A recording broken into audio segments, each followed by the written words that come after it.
On my wedding day, my 14-year-old brother-in-law was very happy. I always considered him as my younger brother, and he also used to call me Bhabhi Ma. A few days after my husband's death, I was afraid to sleep alone. So I started making my brother-in-law sleep with me in the bed. It was winter nights and I felt very strange sleeping with my brother-in-law in the same bed. My brother-in-law was much younger than me. But even at the age of 14, he looked like a 20-year-old young man. After my husband's death, I had survived with great difficulty. But how long could I live like this? That night I thought of testing my brother-in-law once. At midnight, I shook him. He was fast asleep. But as soon as I touched him, my eyes were wide open with surprise. It had been only 2 days since my husband's death. My mother-in-law, father-in-law and sister-in-law were also not in my house. My husband had no one else in this world except his younger brother. Rohan was 14 years old. He was younger than me. I never considered him anything more than a younger brother. When I got married, he was very happy on my wedding day. He used to say that he has got a new mother. But my mother always explained to me, "Daughter, your brother-in-law is not your son. Keep a distance from him. After some time he will grow up. Then you will have to keep a veil from him. So from now on, make him habituated to not coming to your room without permission. I have seen many times that your brother-in-law comes and goes to your room without any reason. Daughter, you should not do this. You are a married girl.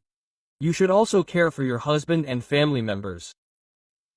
When I used to listen to my mother, I used to feel that she thinks wrongly about Rohan. That is why I used to get angry at her words. But when I became helpless, my husband left this world, tears were flowing from my eyes. I could not even imagine that he would leave me with his 14-year-old brother.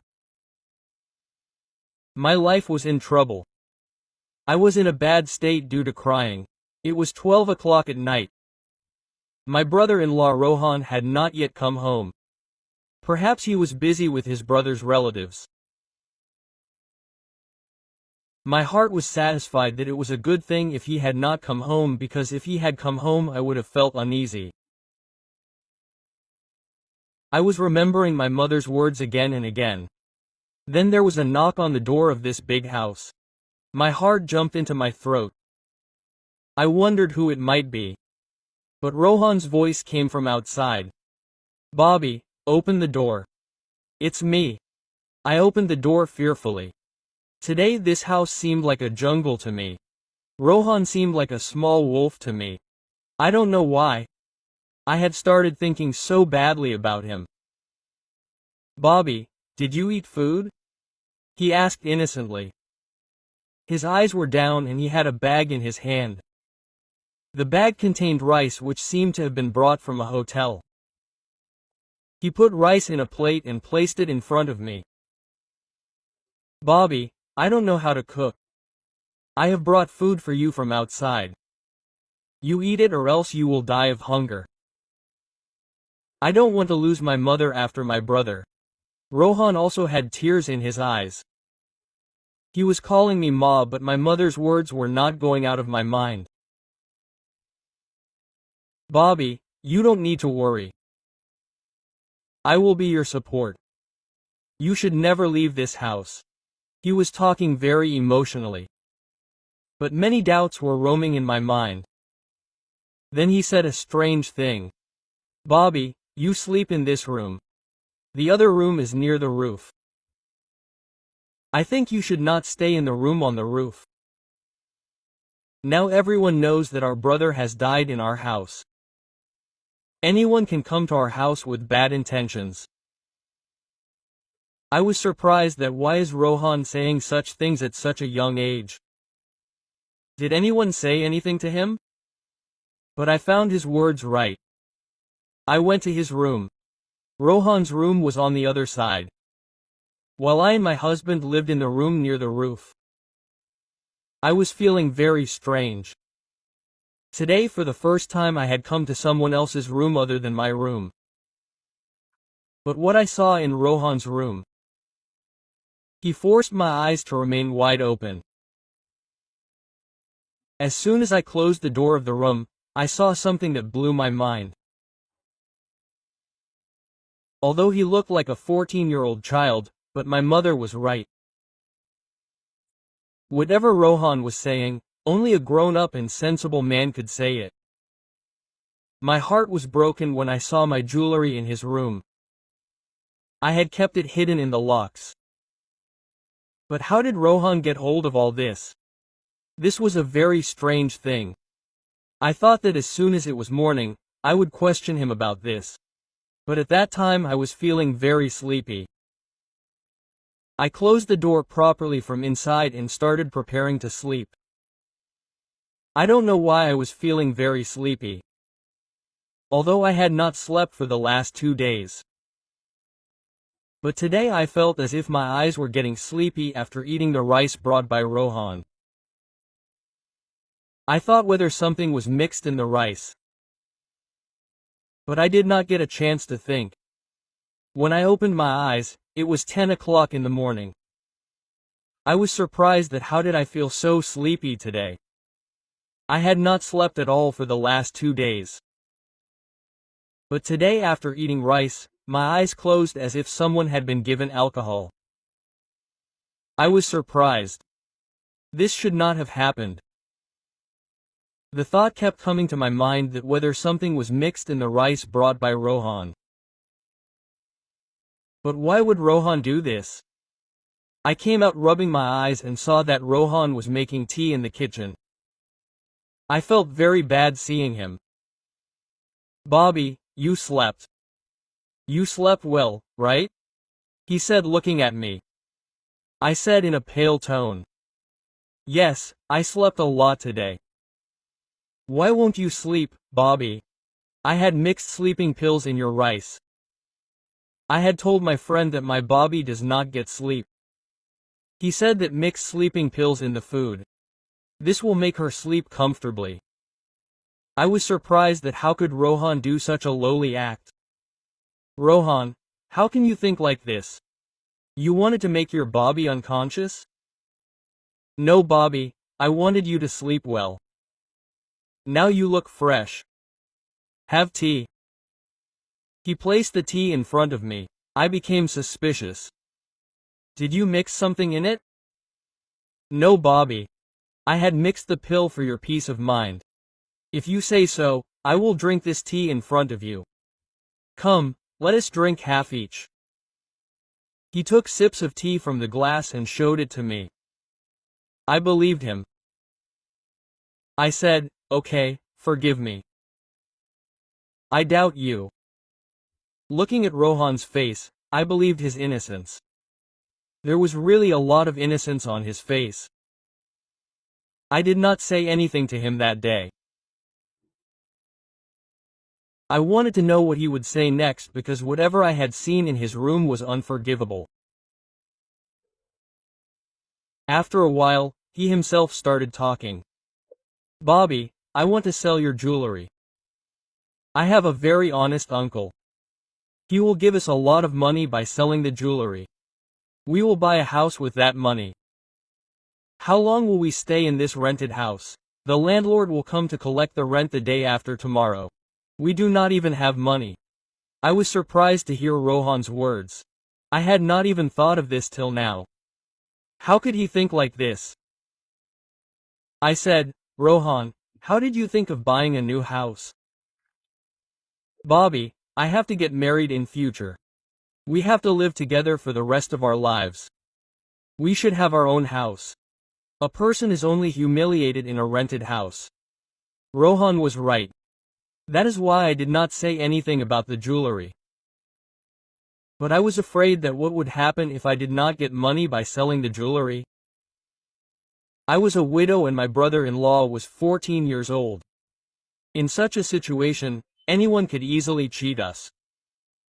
I thought of taking advice from my parents about this. I told them that I want to buy a house by selling the jewelry. But they said there's no need to buy a house. You are now a widow. You will have to come to our house. I could not go to their house. I knew that my brothers are slaves of their wives. They will never support their widow sister. One cannot depend on them for the whole life. This was a good opportunity. I could buy a house by selling my jewelry. My husband had made a lot of jewelry for me. But seeing the intentions of my brothers, I decided to sell the jewelry. I told Rohan, if you want, you can sell the jewelry. I was disappointed with the attitude of my parents. Rohan gave the jewelry to his uncle. After 2 days, he gave us the keys and papers of a house at a very good place. I was surprised at this whole episode. How can we get a house so quickly in 2 days? People have to do so much work for a house. Papers, transfer and much more. But when Rohan gave the papers in my hand, I was surprised. He was 14 years old, but his thinking was like that of an adult. Then he said a strange thing. Bhabhi, we will clean the house. Then I have to talk to you about something important. There was a strange restlessness in his eyes, seeing which I was not able to understand what he wanted to say to me. At that time I was in a hurry. We had kept all the stuff in the house. Now we were worried about food and ration. I had never even worked. Then why was Rohan saying that he had to talk to me about something important? I had many questions in my mind. But I wanted to remain silent. In the evening I put all the stuff in its place. Anyway, we did not have much stuff. I cooked good food. Exactly the same as I used to cook for my husband. I was waiting for Rohan because he was a part of this house. I did not want him to go out and eat dirty food. I had cooked food for him with a lot of effort. But that day he did not come home. I felt very strange. He should have been home at this time. It was 10 p.m. Before my husband's death, he used to come home by 5 p.m. and then would not come out. I was scared. I started waiting for him. At 12 o'clock in the night he knocked on the door. I opened the door angrily and lashed out at him. Where did you go, Rohan? Aren't you ashamed? Your widow Bhabhi, was waiting for you. I cooked food for you. And you became a vagabond as soon as your brother left. After all, what is it that you cannot do at home? You have to go out. Call your friend here. Bhabhi, I cannot do this. He looked at me angrily, which scared me. But he was a child. I thought that I could scare him. I was talking thinking this when he shouted at me. Bhabhi, stop it. I don't want to listen to you anymore. You eat the food that you have cooked. Saying this, he went towards his room. At that time, he was getting angry like a 40-year-old man. I felt very sorry. He was angry. There was definitely something. I went to his room and knocked. He opened the door and looking at me with strange eyes said, Bhabhi, can I say something? You marry me or else you will become a kafir. Quote. My eyes were wide open after hearing him. How can you think that I will marry you? Where has your motherly love gone? You used to call me Ma morning and evening. What happened now? Who spoiled your mind? How did you think such a mean thing? And then how did you say it? I was fuming with anger. He was standing in front of me with his hands folded without any shame and was staring at me. I started feeling scared of his eyes. I became silent while talking and came and sat in my room. I closed the door of the room properly. My heart was beating loudly. I could not even imagine that Rohan would turn out like this. I had always considered him as my child. I had no children. But my husband had said to raise Rohan like my own child. I was very hurt by Rohan's words. I decided that from today onwards I would not talk to him. This house was in my name. I could live alone also. If Rohan did such a thing again, then I would throw him out of the house. This house was with my husband's money and was in my name. Rohan had no right to live in it. If he cannot respect his sister-in-law. My silence had now turned into anger. In the morning, I started banging on Rohan's room's door loudly. Then I realized that his room was not locked from inside. When I opened the door, the room was empty. Where did Rohan go? My heart was going crazy with anger. I looked towards the outside door and it was locked from outside. This meant that Rohan had imprisoned me in the house and left. I started hating him. Such acts at such a young age. I decided to go to my maternal home. But then I remembered that I was in it. It is not right to leave the house again and again. I sat down helplessly. It had been a month since my husband's death. Rohan had changed so much in this 1 month. I was thinking that if God had given me a child, I would not have to depend on Rohan. I would have lived with the support of my child. But what should I tell him now? I did not even have any relation with him. The person because of whom I had a relationship left this world.